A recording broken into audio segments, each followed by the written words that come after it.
hyper-realistic, cinematic wide-angle shot of a grand historic Indian open-air theater stage during the golden hour. The setting is ancient India, depicted with a blend of theatrical drama and historical authenticity. In the center stands the hero, a figure of immense nobility and grace, embodying the essence of Dharma, righteousness. He is dressed in a pristine, earthy orange silk dhoti and angavastram, with intricate gold embroidery that catches the dying sunlight. His physique is strong yet composed, reflecting a natured character, calm like a river, but deep like the ocean. He holds a traditional bow made of sturdy bamboo in one hand, while the other hand is raised in a gesture of blessing and fearlessness, Abhaya Mudra. His face is illuminated by a soft spotlight, showing a serene expression of determination, with eyes full of compassion and heroism. The background features a hand-painted backdrop of an ancient Indian kingdom nestled among lush green mountains and flowing rivers. Real elements of nature are integrated into the stage design, scattered lotus petals on the wooden floor and potted banana plants framing the scene. Surrounding the hero are supporting actors in vibrant traditional saris and turbans, their faces expressing awe and reverence for his presence.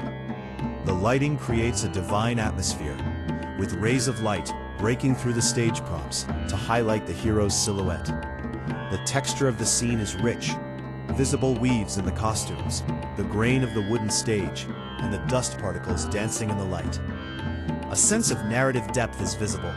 The hero stands between the audience and the villain in the shadows, protecting the innocent. The color palette is warm and inviting, earthy browns, royal golds, and deep forest greens to emphasize the connection to nature. The composition follows the rule of thirds, placing the hero as the focal point of this unfolding historic drama. The scene captures a frozen moment of high tension and emotional climax, typical of classic Hindi Rangmanch theater. The hero's jewelry, simple Rudraksha beads and a gold armlet, glints subtly, symbolizing his connection to both spirituality and royalty. A peacock feather is tucked into his headgear, adding a touch of playful natural beauty to his martial appearance. The audience in the blurred foreground is visible only as silhouettes, immersed in the play, adding depth to the theatrical setting. The image is rendered in 8K resolution, with sharp focus on the characters and a beautiful bokeh effect on the background elements. The style is reminiscent of classic Indian historical cinema with a painterly quality that enhances the dramatic mood. A gentle wind seems to blow through the scene, causing the hero's garments and the background foliage to sway slightly. The overall vibe is one of Veer Rasa, the sentiment of heroism, mixed with Shanta Rasa, the sentiment of peace, perfectly capturing the prompt's requirement for a natured manner of characterization. Soft volumetric lighting beams cut through the stage mist, creating a surreal and epic atmosphere. Every detail from the mascara on the hero's eyes to the folds in the background curtains contributes to the storytelling. It is bright, hopeful, and majestic, reflecting the good plot of the narrative. The architecture of the stage pillars is distinctly Indian, carved with sculptures of deities and floral motifs. This is a moment of triumph and moral standing, frozen in time for the viewer to admire. High contrast and vibrant saturation bring the historic colors of India to life. An epic, photorealistic masterpiece that looks like a still from a high-budget, historic Bollywood production. The era of the golden gears. In this version of history, the transition from feudalism to industry did not wait for the coal smog of the Victorian era.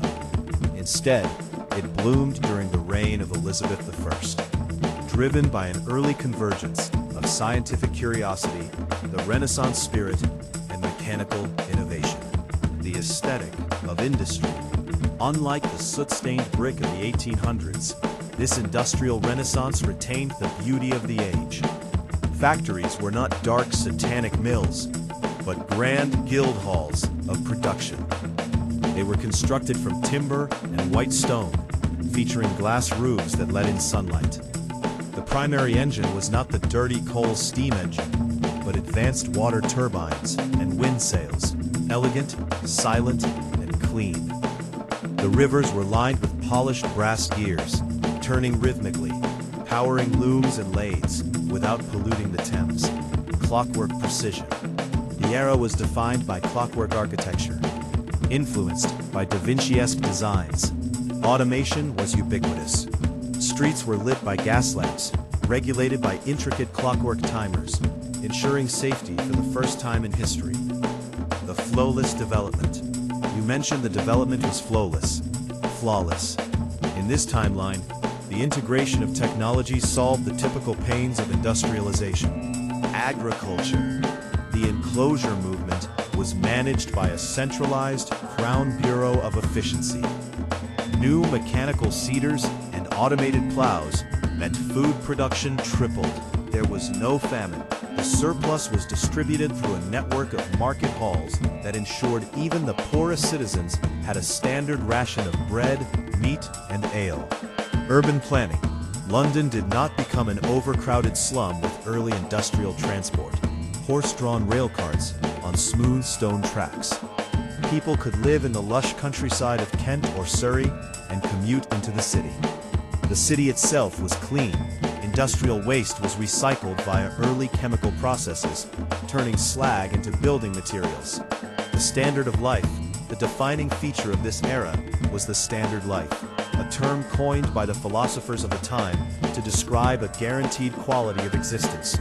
Health and hygiene, with industry focused on pumps and piping, every home in London had running water by 1600. The Great Plague was avoided entirely because sanitation was industrialized. Waste was removed by pneumatic tubes rather than dumped in the streets. Textiles were mass-produced, but maintained high standards. The common citizen wore clothes that, in our timeline, only the nobility could afford. The standard life dictated that every man, woman, and child possessed 2 sets of durable clothing, leather boots, and a warm wool cloak. Education. The printing press was industrialized early. Books were cheap, leading to a literacy rate of 90%. The standard life included a mandatory education until age 14, where children learned to operate the new machines and read the classics. Society and culture. The rigid class system softened, not by revolution, but by economic saturation. The Artisan Engineer. The most respected figure was the Artisan Engineer, a mix of blacksmith and scholar. Shakespeare's plays in this timeline often celebrated the dignity of labor and the beauty of the machine, rather than focusing solely on kings and queens. Global trade. The Royal Navy, equipped with industrially produced steel hulls and navigational tools, established trade routes that brought tea, spices, and silk to the common market. England became the workshop of the world a century before it did in reality. But it traded goods rather than conquering nations. As domestic production was sufficient to keep the populace wealthy, a day in the life. Imagine a citizen in 1595. He wakes up in a brick cottage with glass windows, standard issue. He eats a breakfast of imported tea and mass-produced biscuits. He takes a sleek rail-mounted carriage to the weaving hall, a sunlit building where he oversees a loom that weaves tapestries automatically.